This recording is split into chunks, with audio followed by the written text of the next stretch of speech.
సంవత్సరాన్ని గల పెంటి మేకల అన్నిటిని కొంచెము తెలుపు గల ప్రతి దానిని గొర్రెపిల్లతో నల్లవాటిని నన్నిటిని వేరు చేసి తమ కుమారుల చేతికి అప్పగించి తనకును యాకోబునకు మధ్య 3 దినముల ప్రయాణమంతో దూరం పెట్టాను. మిగిలిన మందను యాకోబు మేపుచుండెను. యాకోబు చిన్నారు గంజిసాలు అను చెట్టు చువ్వులను తీసుకొని ఆ చువ్వులతో తెల్ల చెరలు కనబడినట్టు అక్కడక్కడ వాటికి తోలు ఒలిచి మందలు నీళ్లు త్రాగి వచ్చేటప్పుడు అవి చూలు కట్టుటకు అతడు తాను ఒలిచిన చూలను మందల తాగుటకు వచ్చు కాలువలో నీళ్లు గాలలో ఉన్న వాటి ఎదుట పెట్టగా మందల చూలు ఎదుట ఉన్నాడండి. మోసపోతూ వచ్చాడు, చాలా సార్లు మోసగించాడట. కానీ ఆ మోసగించినప్పుడు ఈ యొక్క యాకోబుకి బాధ కలుగుతూ ఉండేదంటే ఏమనంటే, నాకు కష్టపడ్డాను కానీ నాకు విలువ దక్కట్లేదని ఎవరి వైపు చూచాడు అంటే దేవుడి వైపు ఆయన చూచాడట. హల్లెలూయా. ఈరోజు నిజమే, మనుషులు మాట ఇచ్చి ఏం చేస్తూ ఉంటారండి, తప్పుతూ ఉంటారు. హల్లెలూయా. తన మామ కూడా ఏం చేశాడంటే యాకోబుకు మాట ఇచ్చాడు కానీ దాన్ని నెరవేర్చలేదు. హల్లెలూయా. ఈరోజు మన యొక్క అంశం ఏంటంటే దేవుడి మాట చొప్పున. హల్లెలూయా. ఈరోజు దేవుడి మాట చొప్పున మనం నిలవబడినప్పుడు ఎటువంటి ఆశీర్వాదం మన జీవితాల్లో పొందుకుంటామని దేవుడు మాట్లాడుతున్నాడండి. హల్లెలూయా. యాకోబు చక్కగా అంటూ ఉన్నాడు, ఇగో నాకు రావాల్సింది, నాకు శ్రేష్టమైనది నాకు ఇచ్చే అంటే అక్కడ తన మామగారు ఒప్పుకోలేదు కానీ ఏం చేస్తా ఉన్నాడు, ప్రతిసారి మోసగిస్తా వచ్చాడట. దేవుడికి స్తోత్రం. కానీ దేవుడు ఇచ్చిన వాగ్దానం ఏంటండి, యాకోబునంట ఇశ్రాయేలుగా దేవుడు ఆశీర్వదిస్తానని. హల్లెలూయా. ఈరోజు నిజమే, ఒక మనిషి పట్ల దేవుని యొక్క ఉద్దేశం ఉన్నప్పుడు ఎంతమంది మనల్ని మోసగించినప్పుడు కూడా దేవుడు ఆశీర్వాదం మనకండి. ఆయన పంపిస్తే ఎవ్వరు కూడా అడ్డుకోలేరు. హల్లెలూయా. యాకోబు జీవితంలో అనేక సార్లు తన సొంత మామ ఏం చేస్తా ఉండేడు, తన ఆశీర్వాదాన్ని దొంగిలిస్తూ తన కష్టార్జితాన్ని దొంగిలిస్తూ చాలా సార్లు మోసగించినప్పటికీ ఒక సమయం వచ్చిందంట. హల్లెలూయా. ఇచ్చి ఏం చేశాడు తెలుసండి, తన మందలను తనకి ఇచ్చి పంపి వేశాడు ఆ స్థలం నుంచి. ఈరోజు నిజమే, దేవుడు కూడా మనము కూడా మొట్టమొదటిగా అంటే ఎవరి మాట చొప్పున వినాలి, దేవుడు చెప్పిన మాట చొప్పున మనం విన్నప్పుడు మనము కూడా ఆశీర్వదించబడతామండి. హల్లెలూయా. మరి నిజంగా తన మామ ఏమి చేశాడు తెలుసండి, తనకు రావాల్సిందంతా కూడా యాకోబుకి ఇచ్చేశాడు. ఎందుకంటే కొన్ని శ్రమలు అనుభవించినప్పుడు కూడా ఆశీర్వాదం మాత్రం రాకుండా తన జీవితంలో లేదు. హల్లెలూయా. ఈరోజు మనం కష్టార్జితము మనకు రావాల్సింది కూడా చాలా మంది దగ్గర ఉన్నప్పుడు దేవుడు ఒక ఆజ్ఞ ఇస్తే ఆయన మాట చొప్పున నీ దగ్గరికి రావాల్సిందే. హల్లెలూయా.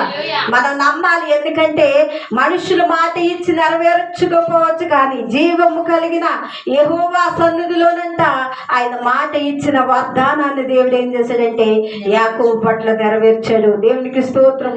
అదే నిర్గమాకాండంలో 8వ అధ్యాయంలో 10వ వచనంలో కూడా మీరు చూసినట్లయితే అందుకతడు దేవుడైన యెహోవా వంటి వారు ఎవరునూ లేరు అని నీవు తెలుసుకున్నట్లు నీ మాట చొప్పున జరుగును. అనగా కప్పలు నీ యొద్ద నుండి, నీ ఇంట్లో నుండి, నీ సేవకుల యొద్ద నుండి, నీ ప్రజల యొద్ద నుండి తొలగిపోవును. అవి ఏటిలోనూ ఉండవలనని మోషే అహరోను ఫరో ఎదుట నుండి బయలుదేరి వెళ్ళినప్పుడు యెహోవా ఫరో మీదకి రాజేసిన కప్పల విషయంలో మోషే అతని కొరకు మొరపెట్టగా యెహోవా మోషే మాట చొప్పున చేశాను కనుక ఇండ్లలో నేమి వెలుపలనేమి పొలములోనేమి కప్పలు ఉండకుండా చచ్చిపోయాను. చాలండి. హల్లెలూయా. ఎవరు మాట చొప్పున చేశాడండి, మొదటంట దేవుని మాటను వారు ఏం చేయలేదు, లక్ష్య పెట్టలేదు. అందుకేనంట వారి మీదకి ఏమొచ్చిందంటే దేవుని కోపం రగులుకుందంట. హల్లెలూయా. కప్పులు వచ్చినాయండి, ఆ యొక్క ఇండ్లలో నాశనం చేస్తూ ఉన్నాయి. ఆ యొక్క పడుకోవడానికి కూర్చోడానికి వారికి చోట్లేదు. అలాంటి సమయంలో ఎవరిని బ్రతుములాడుతూ ఉన్నారంటే మోషేని అడుగుతా ఉన్నారయ్యా, ఇవన్నీ కూడా మా యొద్ద నుండి తొలగించు, నీ దేవునికి ప్రార్థన చేయన్నప్పుడు మరి జీవము కలిగిన యెహోవా సన్నిధిలో అంటే ఆయన ప్రార్థన చేయగా ఆయన మాట చొప్పున అవన్నీ కూడా ఏమైపోయి అంటే తొలగించబడి అంట. దేవుడు దేవునికి స్తోత్రం. ఈరోజు శాపకరమైంది మన గృహాల్లోంచి తొలగించబడాలి అంటే దేవుని మాట మనం వినాలండి. హల్లెలూయా. ఈరోజు శాపకరమైంది కొన్ని మన సమస్యలు, కొన్ని రోగాలు, కొన్ని బలహీనతలు మన జీవితాల్లో ప్రతి అడ్డుగోడగా తయారవుతూ ఉంటాయి. మన యొక్క ఎదుగుదలని ఎదగనివ్వకుండా ఏం చేస్తూ ఉంటాయంటే మన ఆర్థికంగా కిందకి లాగేస్తూ ఉంటాయి, బలహీనపరుస్తూ ఉంటాయి. కొన్ని సందర్భాల్లో ఆ శ్రమలే మనకి ఎక్కువగా కనిపిస్తూ ఉంటాయి. హల్లెలూయా. కానీ దేవుని మాట నువ్వు నమ్మాలి. హల్లెలూయా. వాగ్దానం చేసిన దేవుడు నాకు నమ్మదగిన దేవుడు, వాగ్దానం ఇచ్చిన దేవుడు నమ్మదగిన దేవుడు గనక ఆయన మాటలు ఏమున్నదంటే శక్తి ఉన్నదట. హల్లెలూయా. ఈరోజు ఆ శక్తి ద్వారా నువ్వేం పొందుకుంటున్నావు అంటే నీ గృహాల్లో ఉన్న ప్రతి శాపకరమైనది కూడా దేవుడు ఏం చేస్తా ఉన్నాడు, తొలగిస్తూ ఉన్నాడంట. అదే సంఖ్యాకాండము చూడండి 14వ అధ్యాయము 20వ వచనం కూడా చదవండి. నీ మాట చొప్పున యెహోవా నీ మాట చొప్పున క్షమించి ఉన్నాను, నేను క్షమించి ఉన్నాను. అయితే నా జీవము తోడు భూమి అంతయు యెహోవా మహిమతో నిండుకొని ఉండును. నేను ఐగుప్తులోను అరణ్యములోను చేసిన సూచన క్రియలను నా మహిమను చూచిన ఈ మనుషులందరూ ఈ 10 మారులు నా మాట వినక నన్ను పరిశోధించిరి. కాగా వారి పితరులకు ప్రమాణపూర్వకంగా నేను ఇచ్చిన దేశమును వారు చూడనే చూడరు. హల్లెలూయా. ఎందుకు చూడనంటారండి? దేవుని మాటను వారు ఏం చేయలేదండి, నమ్మలేదు. హల్లెలూయా.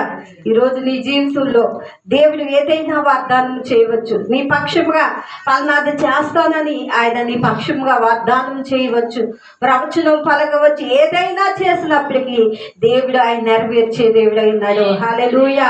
మనం నమ్మాలి. దేవుని కార్యాలు ఎలా పొందుకుంటామంటే అది నమ్మిన వారికే సాధ్యమండి. హల్లెలూయా.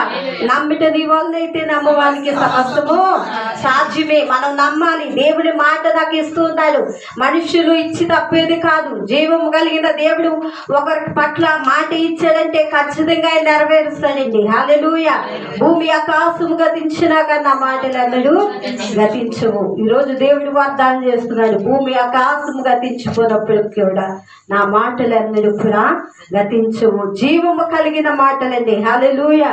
ఆ జీవము దాగి ఉన్న మాటలంట మనం ఏం చేయాలంటే మనం నమ్మాలి అని దేవుని వాక్యము సెలవిస్తుంది. మొదటి రాజుల గ్రంథము 8వ అధ్యాయము 26వ వచనము కూడా మీరు చదివినట్లయితే అక్కడ కూడా చక్కటి మాట చూడండి. అక్కడ కూడా రాయబడి ఉంది, ఇశ్రాయేలు దేవా, దయచేసి నీ దాసులను నా తండ్రినైన దావీదుతో నీవు సెలవిచ్చిన మాటను నిశ్చయముగా దేవుడి లోకమందు నివాసము చేయుడు. దేవుడి ఈ లోకమందు నివాసము చేయుడు. ఆకాశ మహాకాశములు సహితము నిన్ను పట్టజాలవు. నేను కట్టించిన ఈ మందిరము ఎలాగ పట్టును? ఆయనను యెహోవా నా దేవా, నీ దాసుడినైన నా ప్రార్థన విన్నపము అంగీకరించి ఈ దినమున నీ దాసుడు నేను చేయ ప్రార్థనను పెట్టు మొరను ఆలకించుము. చాలండి. హల్లెలూయా. అక్కడ కూడా అంటున్నాడు ఏమనంటే ఇదిగో నీ మాట చొప్పున నాకు స్థిరపరచుము. హల్లెలూయా. ఈరోజు నిజమే దేవుని మాట చొప్పున మన జీవితాల్లో ఏం చేయాలండి, నీ మాట చొప్పున జరిగించు ప్రభు అని మనం ప్రార్థన చేయాలి. హల్లెలూయా. మనం ఏం చేస్తాం తెలుసండి, నాకు ఇదే కావాలి ప్రభువా, నాకు అదే కావాలి ప్రభువా, అదే నాకు ఇష్టమైందని ప్రార్థన చేస్తూ ఉంటాం. కొన్నిసార్లు అది కీడైనప్పుడు కూడా అదే మనం చేస్తూ ఉంటాం అండి. కానీ ఇక్కడ భక్తుడు అంటున్నా నీ మాట చొప్పున నాకు అక్కడ సెలవు. ఈరోజు నిజమే మనము కూడా స్థిరపరచు ప్రభువా, ఇగో నీ మాట చొప్పున నా జీవితంలో అది నెరవేర్చండి. నీ మాట చొప్పున నేను నీ మాట వినాలి. నా ప్రాణం ఉన్నంత వరకు కూడా నీ మాట నేను తప్పుపోకూడదు ప్రభు అనంట. మనము కూడా అనుదినము కూడా దేవుని సన్నిధిలో విజ్ఞాపన చేసేవారుగా మనం ఉండాలండి. హల్లెలూయా. చూడండి, దావీదు కట శాశ్వతమైన కృపను దేవుడు చూపించారండి. దావీదును ఎంతగా దేవుడు ప్రేమించాడంటే ప్రతి మాటను కూడా చాలా జాగ్రత్తగా మరి దావీదు నెరవేర్చాడండి దేవుని పట్ల. హల్లెలూయా. ఇది చెయ్యవద్దు అంటే అది చేయడం మానేశాడు. ఇగో నువ్వు మందిరం కట్టవద్దు, ఎందుకంటే నీవు రక్తముతో నీ చేతులు యుద్ధము చేసి ఉన్నాయి గనక నువ్వు కట్టొద్దు అంటే ఆ మందిరాన్ని కట్టలేదు. ఎందుకంటే దేవుడు ఏది చెప్తే అది చేయడం ప్రారంభించాడు. హల్లెలూయా. దావీదు జీవితంలో ఆశీర్వాదానికి కారణం ఏంటి అంటే దేవుని మాట చొప్పున ఆయన నెరవేర్చుకుంటూ వెళ్ళాడు. హల్లెలూయా. ఈరోజు నిజమే మన జీవితాల్లో కూడా ఆశీర్వాదము కావాలని మనం చాలా మంది కోరుకుంటా ఉంటారు. ఎందుకు వారి జీవితాల్లో పొందుకోలేరు అంటే దేవుని మాటను వారు నెరవేర్చేవారుగా లేరండి. హల్లెలూయా. ఈరోజు మనం అంట ఎవరి మాట వినాలండి? ఆయన మాట చొప్పున మనం విన్నట్లయితే మన జీవితాల్లో ఏం పొందుతామంటే ఆశీర్వాదాన్ని అనుభవిస్తాం. హల్లెలూయా. దావీదు అంటూ ఉన్నాడు, ఇగో నిశ్చయముగా నన్ను స్థిరపరచుము, నీవు నీ మాట చొప్పున నన్ను స్థిరపరచుము అంటున్నాడు. ఈరోజు మన జీవితాల్లో కూడా దేవునికి మనం ఎంతసేపు ప్రార్థన చేస్తాం, అది కావాలి ఇది కావాలి, కానీ ఎప్పుడైనా మీరు కనిపెట్టి చేశారా? కొంత సమయం, ప్రభు నాతో నువ్వేం మాట్లాడాలనుకుంటున్నావు, నాతో నువ్వేం మాట్లాడాలనుకుంటున్నావు, నాకేం సెలవు ఇవ్వాలనుకుంటున్నావు? కొంత సమయాన్ని మనం దేవునికి ఇవ్వండి. ఎంతసేపు మన సమస్యలు మనకున్నాయే చెప్తాం, కానీ దేవుని సన్నిధిలో కనిపెట్టే అనుభవం మనకు కావాలి. హల్లెలూయా. ఆయన నీతో ఏం మాట్లాడారు? ఆశ కలిగి ఉన్నాడు ఆయన. హల్లెలూయా. మనం ఇవ్వని తెలుసండి, మనమే ఎంతసేపు మన సమస్యలు చెప్తాం, కానీ దేవుడు నీతో ఆయన ఆశ కలిగి ఉన్నాడు మాట్లాడాలని, ఆయన దర్శనము చూపించాలని ఆశ కలిగి ఉన్నాడు. ఎక్కడ కనిపెట్టాలండి? దేవుని సన్నిధిలో కనిపెట్టాలి. హల్లెలూయా. లోకా సువార్త 13వ అధ్యాయంలో చూడండి, లోకా సువార్త 1వ అధ్యాయంలో 38వ వచనంలో అక్కడ చక్కగా ఎవరు కనిపిస్తూ ఉన్నారంటే చూడండి, అందుకు మరియా ప్రభు దాసురాలను నీ మాట చొప్పున జరుగునుగా కానీ చాలండి. హల్లెలూయా. ఎవరి మాట చొప్పున జరగమంటుందండి? దేవుని మాట చొప్పున. అక్కడ దూత వచ్చి చెప్తా ఉంది ఏమనంటే, ఇగో నువ్వు గర్భవతి కాబోతూ ఉన్నావు అంటే ఆమె అంటుంది, ఇగో నేను వివాహము జరగలేదు, నేను పురుషులు ఎరగను, అయినప్పటికీ నీ మాట చొప్పున నాకు జరగనిమ్ము. హల్లెలూయా. ఏం జరగనిమ్మంటుందండి? దేవుని గర్భఫలాన్ని ఆమె అడుగుతా ఉంది. అయినా నువ్వు ఇస్తానంటున్నావు కనుక నీ చిత్తము నీ మాటే నా పట్ల నెరవేర్చాలి ప్రభువా, జరుగును గాక అంటుంది. హల్లెలూయా. అంటే ఈరోజు మరియకు తెలుసండి ఏమనంటే, నలుగురిలో ఆమెకు అవమానం కలుగుతుందని, నలుగురిలో తల వంచుకోవాలని ఆమెకు తెలుసు. ఎందుకంటే ప్రదానము చేయబడింది, వివాహానికి సిద్ధపడిన ఈ యొక్క స్త్రీ. మరి ఏదైనా తప్పు చేస్తే ఇశ్రాయేలు అందరూ కూడా ఏం చేస్తారంటే రాళ్ళు పెట్టి కొట్టి చంపుతారు. కానీ ఆ చావుకి కూడా ఆమె భయపడలేదంట. దేవుడి మాట చొప్పున, హల్లెలూయా, నీ మాట చొప్పున నాకు జరుగునుగాక అంటుంది. చూడండి, ఆమె జీవితంలో ఎలాంటి శోధనలో ఆమె అనుభవించడానికి ఇష్టపడిందంటే, దేవుని కొరకు ఎలాంటి భయంకరమైన శోధన అయినప్పటికీ కూడా ఆమె స్వీకరించగలిగింది. హల్లెలూయా. అక్కడ ఆమెకు ఆశీర్వాదం అండి. దేవుడి లోకరక్షకుడు రాబోతూ ఉన్నాడని ఆమె గ్రహించింది, కానీ ఎంతటి శోధన అయినా సరే ఆమె సహించడానికి ఇష్టపడింది. హల్లెలూయా. అందుకే ఈరోజు ఆమెకి ఇచ్చిన బిరుదేంటో తెలుసండి? ధన్యురాల. హల్లెలూయా. ఎవ్వరికీ లేని యోగ్యత ఆ యొక్క మరియకు దక్కింది. దేవునికి స్తోత్రం. ప్రభువుని ఆ గర్భములో మోసే ఆ కృప ఎవరికి దొరికిందంటే అనేక మంది కన్యకులు ఆ దినాల్లో ఎదురు చూచారు, కానీ ఈ మరియకు దక్కిందంట. అందుకే అంటుంది, ఇగో నీ మాట చొప్పున జరుగునుగాక. హల్లెలూయా.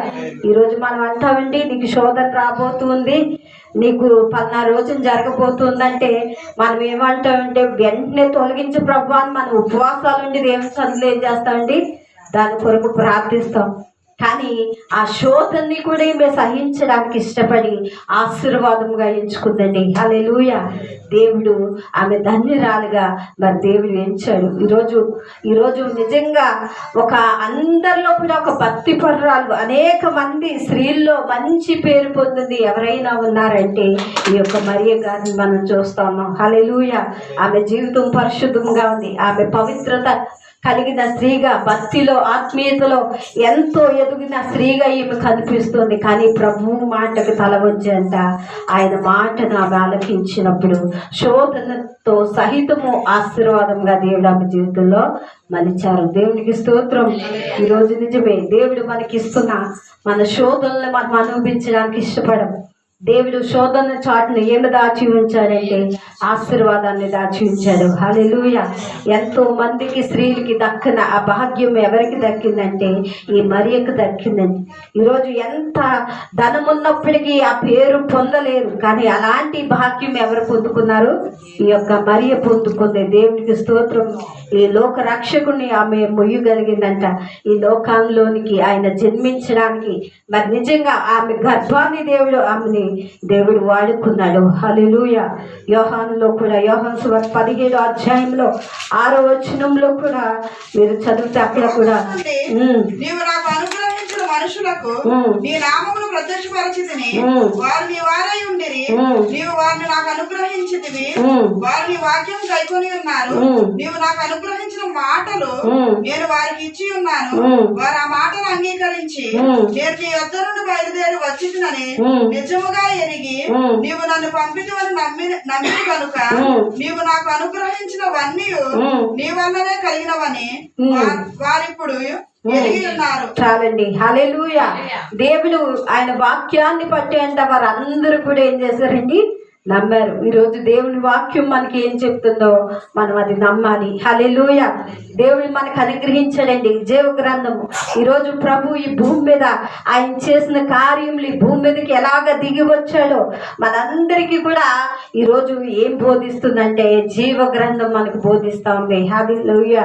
ఈరోజు అందుకే ఆది యందు వాక్యం ఉండును, వాక్యమే దేవుడై ఉన్నాడంటే ఈరోజు ఈ వాక్యాన్ని మనం అంగీకరిస్తూ ఉన్నాం. ఆయన మాటను మనం నమ్ముతా ఉన్నాం. అందుకే అనేక కార్యాలు మనం పొందుకుంటూ ఉన్నాం. దేవునికి స్తోత్రం. అందుకే ఈ రోజంటే ఆయన మాటలో ఏమున్నదంటే శక్తి ఉన్నది. ఆయన మాటలో ఏమున్నదంటే జీవం ఉన్నది. చూడండి, ఒక వ్యక్తి చనిపోతూ ఉన్నప్పుడు నువ్వు రేపే చనిపోతావంటే ఈ రోజే చనిపోతాడే. ఎందుకంటే ఆ మాటలో ఏమీ లేదు, బలం లేదు. హల్లెలూయా.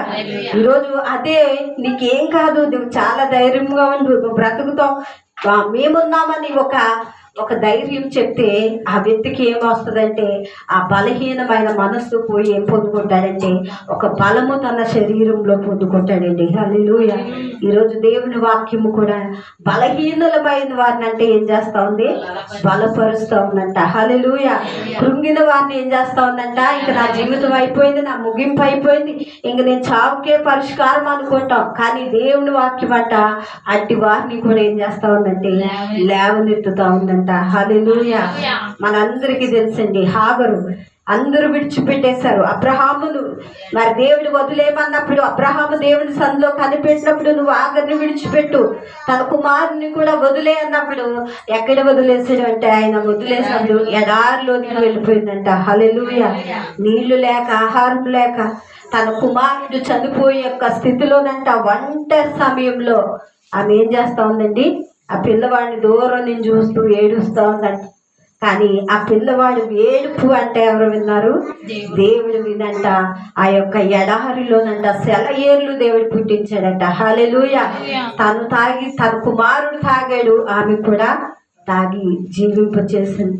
ఈరోజు హాగరికి కూడా దేవుడు అక్కడ వాగ్దానం చేశాడండి. ఏమనంటే నీ సంతానాన్ని నేను విస్తరింపచేస్తాను, నీ సంతానాన్ని నేను ఆశీర్వదిస్తాను.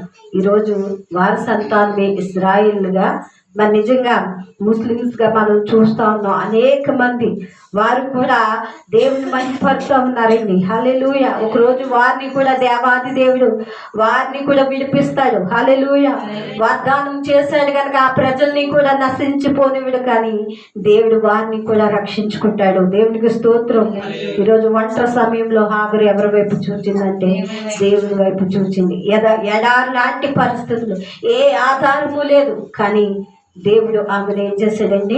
ఆశీర్వదించాడు. ఈరోజు మన జీవితాల్లో కూడా జీవ జలపు ఓట యొద్ద మనం ఉన్నాం. హల్లెలూయా. దేవుని మాట చొప్పున మనం బ్రతుకుతా ఉన్నాం, కానీ ఈరోజు ఎండిపోయిన పరిస్థితులే మన జీవితాల్లో ఉండవచ్చు.